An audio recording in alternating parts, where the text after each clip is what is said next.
से मथना प्रारंभ किया। शुकाचार्य जी बता रहे हैं केवल चारों ओर परमात्मा का ही दर्शन समुद्र मंथन में हो रहा है। कौन मथ रहा है? देवताओं को लग रहा है कि हम मथ रहे हैं। जैसे अर्जुन को लग रहा था कुरुक्षेत्र के मैदान में खड़ा होकर के कि युद्ध मुझे करना है, लेकिन भगवान ने क्या किया? यामिह निरीक्ष्य हता गता स्वरूपम, जिसने भी परमात्मा के स्वरूप को देखा और अपना सर्वस्व भगवान को वार दिया था, अपने प्राणों को वार दिया था। वैसे ही आज लग तो रहा है कि देवता और दानव मिलकर के समुद्र का मंथन करेंगे, लेकिन मंथन कौन कर रहा है? मंदराचल के रूप में भगवान, कच्छप के रूप में भगवान, आकाश के रूप में भगवान, दिशाओं को लपेटे हुए वासुकी के रूप में भगवान ही हैं। और उसके बाद अदृश्य रूप से भगवान ने दोनों ओर से मथानी की रस्सी पकड़ी, वासुकी रूपी रस्सी को, और भगवान ही मथ रहे हैं।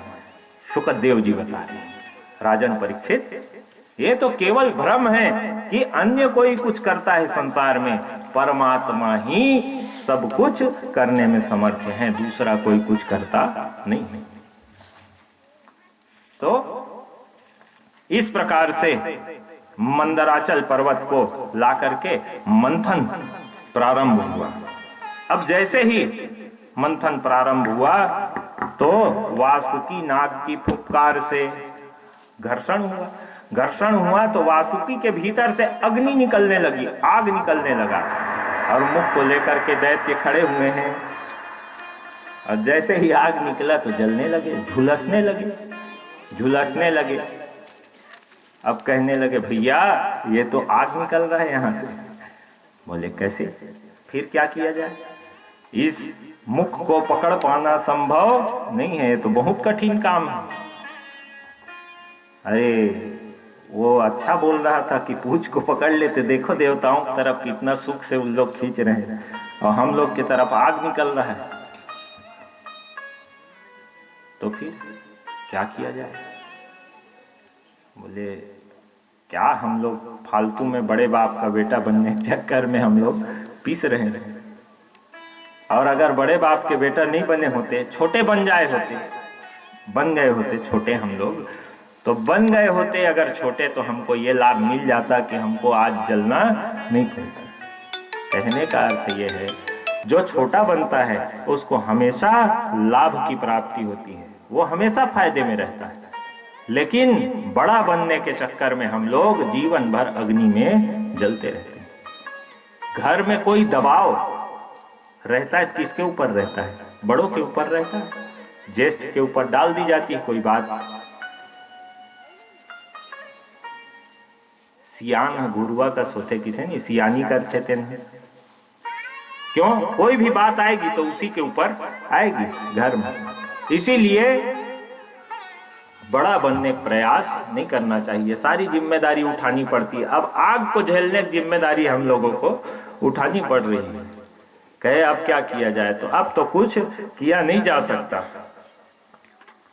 अब जैसे ही मंथन का कार्य आगे बढ़ना प्रारंभ हुआ तो प्रथम बार में विष ही निकला, विष निकला, हलाहल विष। और जैसे ही विष निकला सारी सृष्टि जो है वो व्याकुल हो उठी। कैसा विष है? अद्भुत गरल, जरत सकल सुर वृंद। कैसा गरल है? विषमता का गरल है। कौन बड़ा है कौन छोटा है, कौन ऊंचा है कौन नीचा है, ऐसा विषमता रूपी जो गरल है वो कालकूट विष प्रकट हुआ समुद्र से। कोई मार्ग किसी को दिखाई नहीं पड़ा। तब समझ में आया कहां जाना चाहिए। भगवान नारायण ने कहा महादेव की शरण में जाओ। सब देवता हाथ जोड़ लिए, देव देव महादेव भूतात्मन भूत भावन त्राहिनः शरणापन्नांस्त्रैलोक्या दहनाद् विषाद। हे परमात्मा नारायण, ये जो त्रैलोक्य है वो जल करके समाप्त हो जाएगा और सृष्टि के पालन की जिम्मेदारी आपकी। इसलिए हे नारायण, इस विष से हे प्रभु शिव, आप जो है इस विष से रक्षा कीजिए। ऐसा भगवान सहित सब देवता जो है प्रार्थना करने लगे शिव जी से। शिव जी से जब प्रार्थना की तो कहे कहां जाना चाहिए? शिव जी के पास जाना चाहिए। अब शिव जी के पास गए, देवता प्रार्थना कर रहे हैं कि त्रैलोक्या दहनाद विषाद। भगवान नारायण ने कहा कि शिव जी ही इस समस्या का हरण कर सकते हैं। इस कालकूट विष का कोई उपाय यदि कर सकते हैं तो केवल शिव कर सकते हैं। भगवान शिव के चरण शरण में सब देवता हाथ जोड़ करके पहुंचे। अब पहुंचे हैं, मांगत भीख महेशु फिरे। गौरी जी सामने खड़ी हुई हैं। भगवान शिव के पास जाकर के निवेदन किया। भगवान शिव, कालकूट विष निकला है।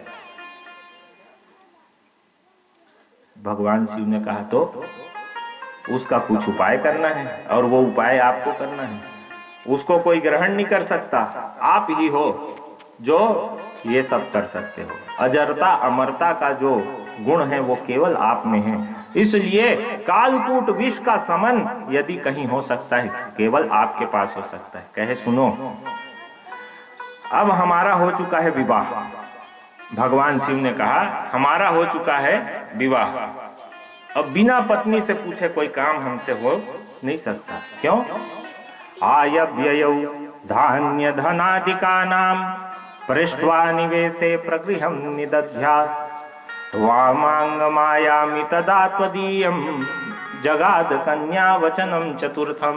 चौथे वचन में कन्या मांगती है कि जो कुछ भी आय व्यय होगा, हैं, जो कुछ भी कमाओगे, घर का कहीं कुछ लगाओगे या घर से कुछ ले जा करके बाहर बेचोगे, बाहर से कुछ खरीद करके घर में लाओगे, या जो कुछ भी निवेश करोगे, कहीं पर भी अपना कोई श्रम भी लगाओगे तो उसको हमसे पूछ करके करोगे। बिहाव में इसे बताते नहीं है? तो भगवान शिव ने कहा कि हमारा हो गया है विवाह, अब हम पत्नी को ये वचन दिए हैं कि जो भी करेंगे वो पूछ करके करेंगे। इसलिए हम तुम्हारे कहने से कुछ भी करने वाले नहीं है जी, पहले पूछेंगे। अंबिका जी बुलाइए। भगवती आई, स्वामी कहिए क्या बात है? ये देवता लोग आए हुए हैं, कुछ निवेदन करना चाहते हैं। देवी आप इनका निवेदन सुनिए, क्या कह रहे हो? माता, हम लोग भगवान शिव के पास में आए हैं। किस लिए आए हैं? इसलिए आए हैं मैया, कालकूट विष निकला है, उस विष को पान करना है। मैया ने कहा और कोई दूसरा चीज नहीं मिला जी? हमारा ही घर बर्बाद करने के लिए आए हो तुम लोग, जहर पिलाने के लिए हमारे स्वामी को, और हमारे से ही आकर के पूछ रहे हो। और घर में एक जन कमैया है, बाकी सब खवैया है। कैसे? मांगत भीख महेशु फिरे अन्नपूर्णे सदा पूर्णे शंकर प्राण वल्लभे ज्ञान वैराग्य सिद्ध्यर्थम भिक्षाम देहि च पार्वती। भगवान शिव क्या करते हैं? भिक्षा मांगते हैं जगदम्बिका से, ज्ञान वैराग्य की सिद्धि के लिए। हे अन्नपूर्णा, मुझे भिक्षा दीजिए। अब भिक्षाटन करते हैं भगवान शिव।